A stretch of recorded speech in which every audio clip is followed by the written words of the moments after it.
Syederalun sejumlah ahli waris perangkat desa peserta BPJS Ketenagakerjaan yang meninggal dunia beberapa waktu lalu pada Kamis 2 Mei 2024 menerima santunan BPJS Ketenagakerjaan kantor Biren.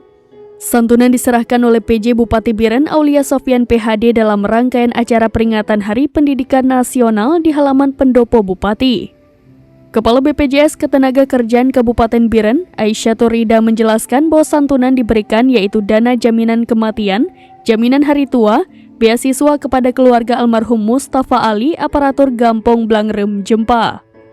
Santunan untuk keluarga almarhum Arifin Marsyah, aparatur Gampong Sawang, Pedada, keluarga almarhum Fauzi Abdullah, aparatur Gampong Tanjung Beridi, Pesangan Selatan, dengan jumlahnya puluhan juta dan nilainya bervariasi termasuk beasiswa kepada anak almarhum.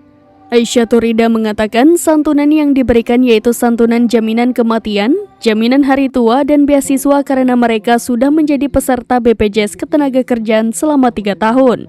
Maka anak 2 orang itu akan ditanggung dari taman kanak-kanak hingga kuliah. Dalam upacara Hardiknas, penjabat Bupati Biren Aulia Sofyan PhD bertindak sebagai inspektur upacara membacakan amanat tertulis Mendisbukristek Republik Indonesia Nadiem Anwar Makarim. Upacara diikuti para pejabat Forkopimda serta pejabat beserta sejumlah pegawai, guru di lingkup Pemka Biren, mahasiswa, siswa SMP dan SD jajaran Disdikbud. Dari Biren, Yusmandin Idris, serambinews.com.